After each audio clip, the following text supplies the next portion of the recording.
Hi, friends. Welcome to the Human Thrive podcast. This is your host, Amanda, where we go from self acceptance to soul purpose, one gentle step at a time. So, sometimes personal development can feel overwhelming, like you have to completely change your life overnight. But actually, you can start with the tiniest steps.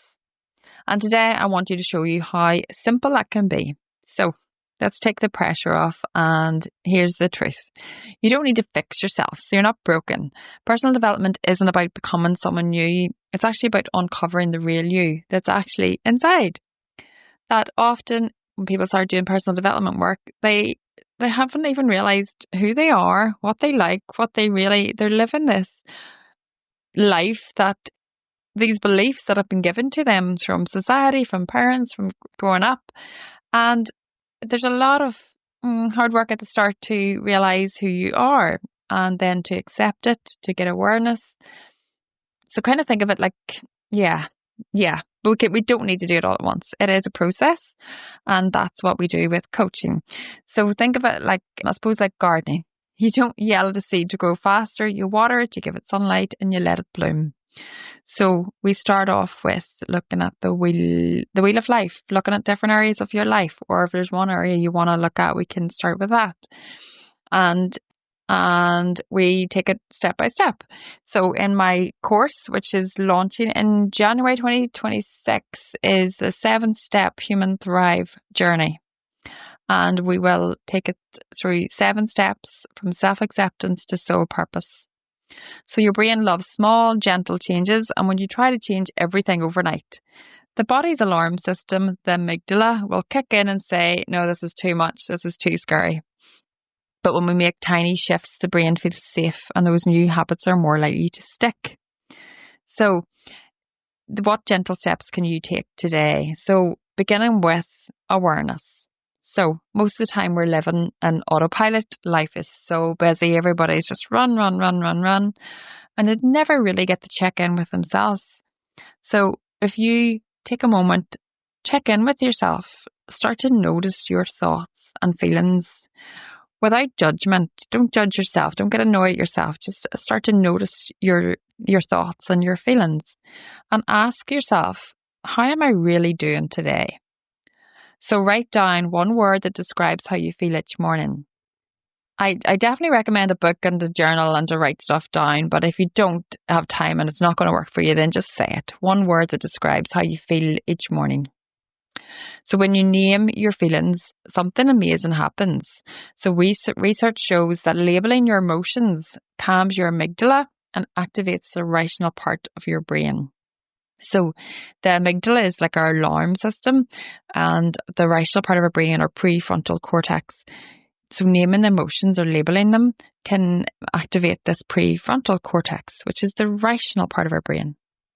So a lot of times we're acting from the emotional center of our brain, but labeling that emotion can help to reactivate the rational part. So just saying, I feel anxious, can actually reduce anxiety. So having this awareness of your emotions is recommended. The other one, kindness. Talk to yourself the way you talk to your best friend, or the way you talk to one of your children. If you catch yourself being harsh, pause and ask, what is the kindest thing I can say to myself right now? So psychology shows that self-compassion shows that people who are kind to themselves are actually more resilient and motivated, not less. So beating yourself up doesn't make you stronger. But kindness does make you stronger. So the last one, gratitude. End your day with one thing you're grateful for, big or small. Even something small, like I had a cup of tea that made me smile. Gratitude rewires your brain for more joy, and something I practice constantly is I practice this. And so every time you practice gratitude, your brain releases dopamine and serotonin, which is the feel-good hormones.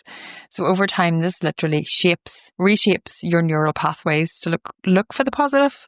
So once you do this regular, you will just naturally start to look for more positives and more things to be grateful for, and more things will appear to be grateful for.